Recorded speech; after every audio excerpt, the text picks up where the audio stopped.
The first ever manned mission to Mars faces a major disaster when a stowaway is found on board and life support systems fail. How can they determine who will continue the flight and who will die? Watch fantastic recaps by fans of the movies. The first manned expedition to Mars, Hyperion, leaves Earth. The team consists of the captain Marina Barnett, the biologist David Kim, and the medic Zoe Levinson. The mission is designed to last 2 years.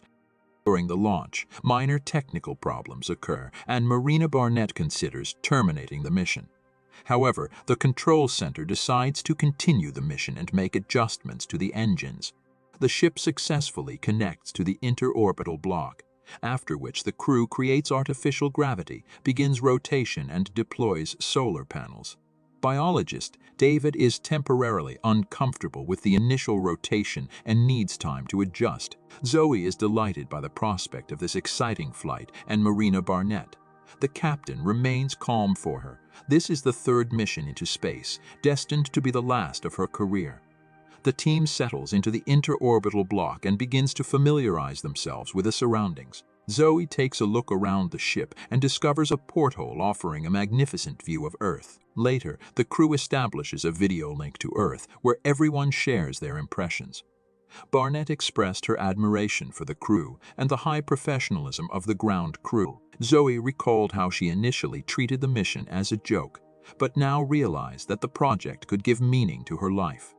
David realized that he was facing a 2-year separation from his wife, but expressed gratitude for her support, emphasizing that this is a once-in-a-lifetime opportunity. His research aims to develop methods for the long-term maintenance of life on Mars, which could well become a second home for humanity. After communicating with Earth, the team returned to their duties. Marina Barnett was checking the operation of the ship's systems when she noticed blood dripping from the overhead compartment. Opening a panel, the captain discovered the body of an unconscious man whose fall had injured her arm, while David and Zoe rendered aid to the unexpected passenger. Barnett found identification. It turned out to be spaceport technician Michael Adams on board. Marina Barnett establishes contact with Earth, but there also is unable to explain how Michael Adams was on board the ship. Zoe examines the captain's arm and, using a 3D printer, applies an artificial splint to fix it. Due to the damage to the ship, the CO2 levels in the compartments increase slightly, so the crew sets about conserving resources. Later, Michael Adams regains consciousness and is surprised to find himself in space. Zoe tries to calm the man down. Marina and David join in. As Michael calms down, he remembers that he was conducting a check of the second stage mechanisms when he lost consciousness. Probably, the man thinks, he simply forgot to fasten his safety harness. The technician asks to be sent back to Earth because his sister is all alone, but Barnett decides to consult with the mission leadership. The technician insists that he doesn't want to spend 2 years in space, and Zoe is forced to reassure him once again. Later, over a meal, Michael joins the team, and Marina informs him that Hyperion has contacted his sister, provided a 24-hour caregiver, and will reimburse all expenses. She asks the man to review the mission information before the upcoming communication with the control center. Michael apologizes for the situation and assures that he will not get in the way, adapts quickly, and is ready to help in any way he can. The crew accepts him as a new member. Zoe takes the man on a tour of the ship and shows him his favorite area near the porthole. Michael talks sensitively about his sister named Ava, emphasizing her special place in his life.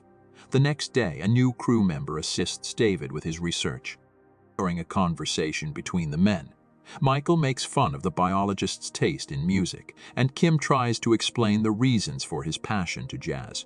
Meanwhile, Zoe and Marina continue repair work on the ship. The captain realizes that there has been a short circuit in the equipment that maintains the proper CO2 levels, causing the device to malfunction. Barnett contacts Mission Control and asks for help in repairing the life support systems. She orders Michael to put on a spacesuit and help Zoe, while she herself wants to talk to David alone. The captain wants to know if the biologist can use her equipment and algae to generate more oxygen. She doesn't know yet if they can fix the device, so she wants to consider all options. David agrees to use some of his supplies to get the ship's life support up and running. Before he leaves, the crew captain asks the biologist to keep their conversation private. Michael and Zoe, meanwhile, remove the damaged device. The medic sees what little space separates them from the space vacuum and is a little worried. Michael's active movements have caused his stitches to come loose, so Zoe gives him medical attention again.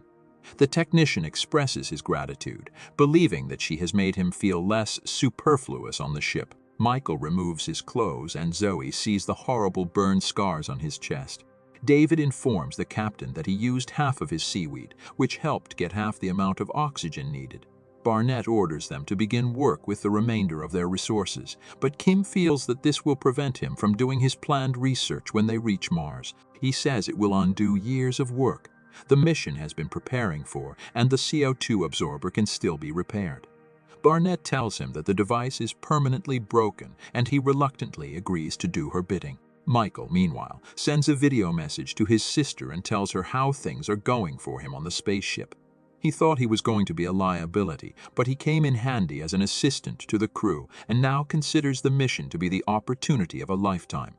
David Kim inspects another shipment of algae and realizes that the microorganisms have died. Barnett struggles to hold back tears as she relays this information to Hyperion management. The mission is advised to wait and do nothing while they look for a solution. The captain and David break the news to Zoe. Despite their best efforts, the ship's air supply is only enough for 3 people. The medic recalls that they used a huge oxygen tank during the launch, and there should be enough gas left in it to breathe. Marina Barnett argues that they have no way to check the oxygen in the tank remotely, and it's too risky to climb up the cable. Joe insists, but the captain interrupts her. She says that this is not yet a call to do something, but just an opportunity to mentally prepare for the most difficult decision. The extra crew member, Michael, must die. The medic opposes that option and asks how much time they have before the situation becomes critical. Zoe wants to spend the remaining 20 days looking for another solution, but David is against it. The situation could become critical and everyone will die. During the conversation, the astronauts agree that they will do nothing for the next 10 days. Barnett gives that much time to find another solution, even though she realizes there is none. David protests, but the captain does not respond to this. The team agrees not to say anything to Michael yet. During a communications session with Hyperion, Barnett explains her actions. She must give the team time to find other solutions. If she follows mission orders right away, the crew will feel guilty for not trying to find a way out. During a medical exam, Michael tells Zoe about the burn marks on his body. There was a fire in his father's house when the boy was 9 years old. At the last moment, the man managed to save his children, but died himself. Since then, Michael has taken care of Ava as they were left orphaned. Later, Zoe cries in one of the compartments as she realizes what they're about to do. That same night, David Kim makes the decision to tell Michael about their predicament. The biologist comes to Michael Adams's compartment and tells him about the broken CO2 absorber and the insufficient resources left on the ship. He says that the crew has tried every option, but all of them will not be able to survive. Every day Michael spends on the ship is dangerous and threatens to ruin the entire mission. David clarifies that he is not allowed to talk about it. He reveals that Zoe convinced Barnett to wait another 10 days and try to save the technician. Michael asks if there's still a chance of rescue, but David thinks there isn't. Hyperion would have already informed the team of the exit if there was one. The biologist leaves a syringe of medicine near the man and explains that he won't feel anything and will just fall asleep. He leaves and Michael Adams cries, realizing that he will have to die. The technician looks at the bracelet his sister gave him. He looks at the syringe and records a message to the girl. Michael apologizes that he will no longer be able to be in her life and help her. He says that he met some smart and brave people on the ship. The man then says goodbye, saying he loves his sister, but he has to go. Zoe sees Michael sitting near the porthole, holding a syringe in his hands. She thinks the technician shouldn't be doing that. Michael thanks the girl for fighting for his life. Zoe recounts an incident that happened to her 12 years ago. She tried to save a drowning guy when she was working as a medic at the beach. The girl threw herself into the water and tried to hold the victim's head on the surface for almost 5 minutes. And when she couldn't hold on anymore and wanted to let go of the drowning man, Some man on a boat reached out and saved them both. Michael asks how Zoe knew they would be rescued, but the girl says she didn't. She just fought to the very end. The medic asks the technician not to give up while there is still some time. Zoe fights with David over his action, but the biologist says he had no other choice and suggests that Michael was killed on takeoff. But Zoe does not give up and begins to teach the technician the skills of moving on the cable in weightlessness. She hopes they'll be able to reach the oxygen tank, but Michael's training is not going well. Zoe approaches Barnett and Kim, outlining that they should take the opportunity with the oxygen tank, despite its deadly risks. She asks if David will help her, and the biologist agrees. The girl is surprised that he agreed so easily, and then David explains to her why. The rest of the algae has also died, and now only 2 crew members will have enough oxygen. To reach the oxygen tank on the other side of the station, the astronauts must travel 450 meters along a tether in outer space. As they move farther away from the station, they feel a decrease in gravity, and halfway past the solar panel, one wrong move could kill the entire crew if someone touches the panels. Slowly, Zoe and David make their way through the dangerous section of the journey and reach the right oxygen tank. The girl connects the necessary tools, and the crew realizes that there is more than enough oxygen left. Marina and Michael, who are left on the ship, take the news with joy. But Zoe and David must exercise the utmost care and concentration to fill the cylinders and get them to the ship. She fills one cylinder and then plugs in the second. That's when an alarm goes off, warning of a solar storm. Barnett orders the astronauts back on board. If they don't make it in 20 minutes, the radiation will kill them both. Zoe leaves the second tank in the tank compartment, and she and David return with only one tank.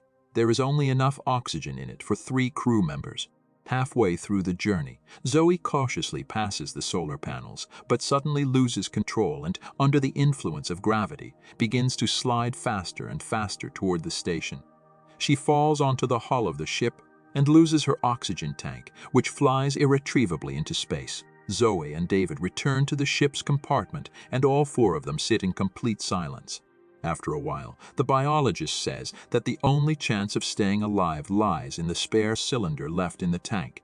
If they retrieve it after the solar storm, the 3 crew members could survive. Marina Barnett believes that the radioactive bursts could last a long time, and by the time the storm is over, they will all be dead.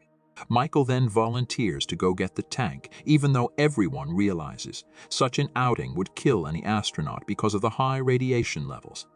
But the crew members also realize that the technician does not have the right skills to walk the cable. David then volunteers, but Zoe precedes him. The girl wants the biologist to go home to his wife. Barnett also wants to go, but her arm is injured. Zoe Levinson bids farewell to the team and leaves the compartment. The girl barely manages to sneak to the tank, dials an oxygen, and makes her way back to the ship. The captain silently thanks the medic for saving the crew, and Zoe sits down on the ship's plating and admires the solar wind against the distant stars. Her skin burns, the breathing becomes labored, and she dies. In the distance, the outline of Mars is barely visible. Watch fantastic recaps by fans of the movies. Would you save your team even if it cost you your life? We appreciate your interest in our videos and channel. Don't forget to leave your thoughts below the video, and together we will enjoy the exciting adventures of movie heroes.